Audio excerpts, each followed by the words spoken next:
Welcome, Bears fans, to the Bear With Me Chicago Bears podcast. This is a free, family-friendly podcast for your whole family, along with history on the Bears greats of the past and their opponents, too. Who's next for the Bears? This week, we preview the NFC divisional playoff game between the number 2 NFC North champ Bears and the number 5 NFC wildcard team, the Los Angeles Rams. The game is this Sunday, January 18th at 5:30 p.m. Central Standard Time on NBC and Peacock streaming. For Spanish-speaking viewers, it will be available on Telemundo and Universo. Who's broadcasting? The game will be broadcast by NBC's normal Sunday night football team of Mike Tirico, Chris Collinsworth, and Melissa Stark on the very cold sidelines. Just some history between the Rams and the Bears and playoff history. The Rams and Bears have only met 2 times in the NFL postseason prior to this game. First was in the 1950 NFL playoff, the National Conference playoff game back then before the Super Bowl and the AFC. And that was won by the Rams 24-14. This was their first postseason meeting. And even though the Rams earned the win, the Bears had beat them twice during the regular season. This was Sid Luckman's last year, if you're familiar with the great Sid Luckman. And Johnny Lujack had taken over for him and had actually achieved all-pro status the year before this, but this ended up being a loss for them in the postseason. The second time was pretty famous time for most of us, and I remember it well. This was in the 1986 NFC Championship game on January 12th. And the Bears won 24-0, shutout. This was a dominant Bears victory and sent Chicago to Super Bowl 20, which they went on to win in dominant fashion, 46-10 over the New England Patriots. And a little bit later, more on the great players from each team's history at the end of the podcast. Just looking at the Rams, they entered this game with one of the NFL's strongest offenses and a 13-5 regular season record. Or 12-5 regular season record, and key strengths include Matt Stafford, the best quarterback in the NFL in terms of touchdowns and yardage, and the likely MVP for this year. He had 4,707 passing yards first, 46 touchdowns first, and only 8 interceptions, so a 65% completion rate, and passed for almost 277 yards per game. His top receiver was Puka Nacua, who led the league with 129 catches, and also 1,750 yards, which was second in the league, and 10 touchdown passes.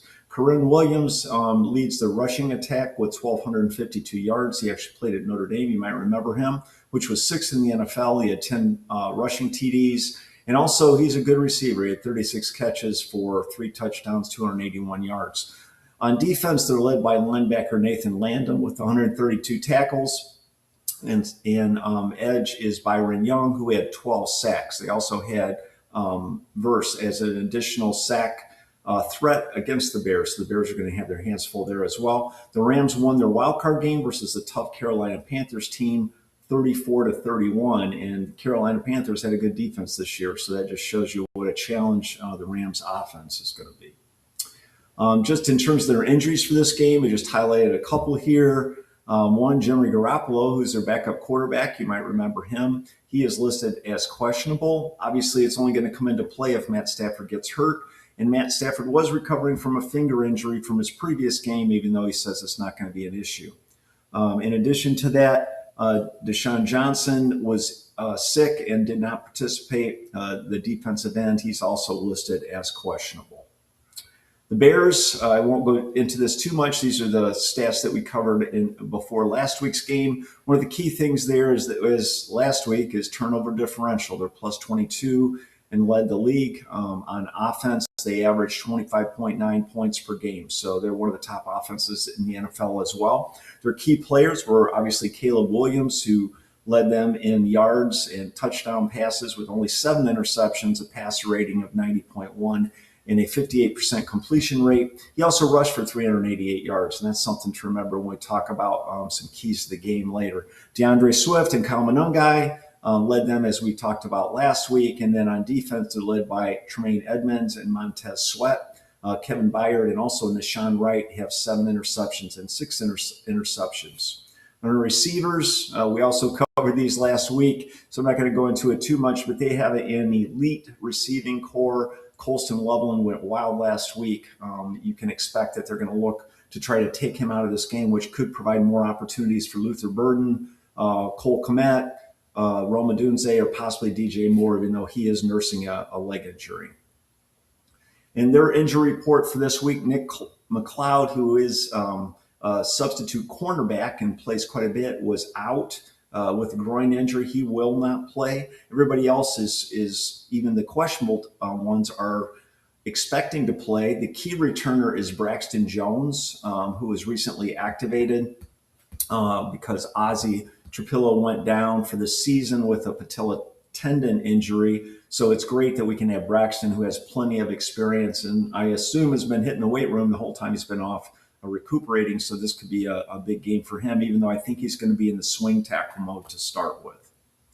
Some key matchups between the Rams and the Bears. So obviously Matthew Stafford versus the Bears secondary. As I mentioned, the secondary had 23 interceptions. Stafford only threw 8 during the season. Pakua Nacua versus the Bears cornerbacks. Expect the Bears to mix it up on defense using Kyler Gordon, Johnson, Wright on Nacua randomly with safety Kevin Byard looking to help. Also expect random blitzing to force Stafford to throw early. Too much time for Stafford allows Nacua to kill defenses in the middle of the field. Warning, too much focus on Nacua could allow Davante Adams, a historic Bear thorn in the side with the Packers, to hurt the Bears as well. Karen Williams versus the Bears linebacker. So the Bears linebacker depth is weakened due to injuries, but if they can't stop the run, this is going to give Stafford an opportunity to have a field day in passing by just using play action. Key matchups, the Bears offense versus the Rams defense, Caleb Williams and the Bears O-line versus the Rams front seven. If the O-line can give Williams time, the Bears elite receiving corps could have a big day. The Rams' Byron Young with 12 sacks will be a focal point for the Bears' protection schemes.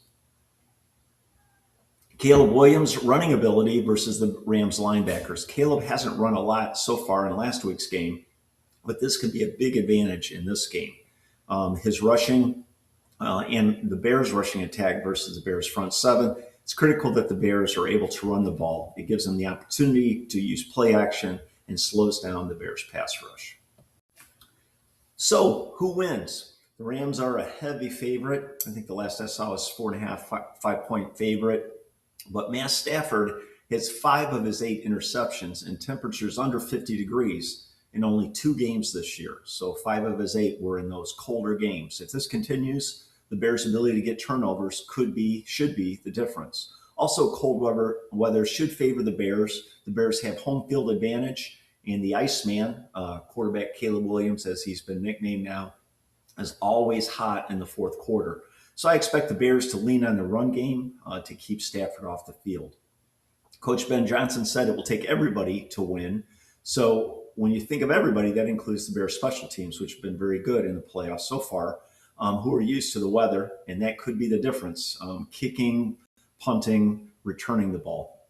My prediction, the Bears 27 and the Rams 24. So I'm picking the upset here. What's your pick?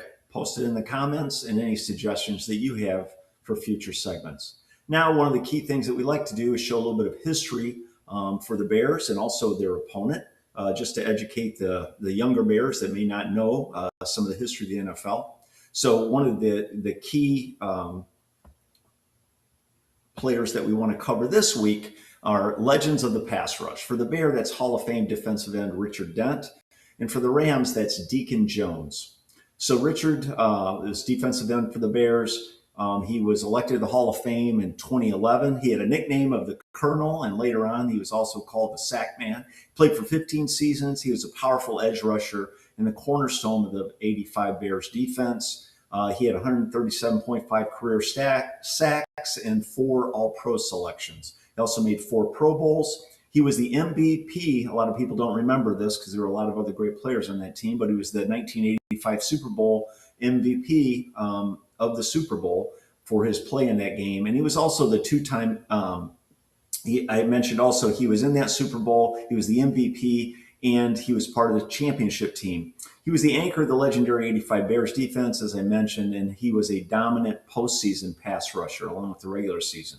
Deacon Jones, who you may not be familiar with, and played in an earlier time in 61 through 71 with the Chargers, Rams, Chargers, and Redskins, was known as the Secretary of Defense. He played for 14 seasons.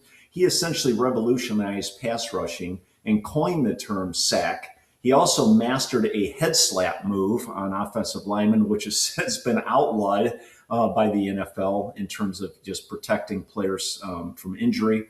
He had 173 sacks, so just an incredible amount of sacks. And this was retroactively tabulated because they didn't really keep track of sacks before that. So what that means is they went through game film to see when he brought the quarterback down and calculated that many sacks. 5 times he was a first team All-Pro and 3 times the second team from 64 to 72. He was on 8 Pro Bowl teams. He was also 2-time NFL Defensive Player of the Year in 67 and 68.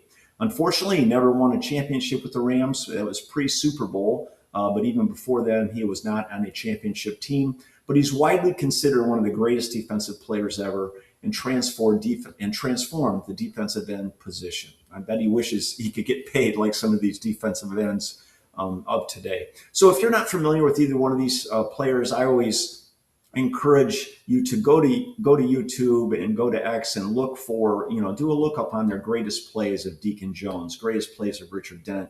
And I think this will just be really educational for you and just let you realize how great of players there were even decades ago. And many of these guys, I think, could still play today.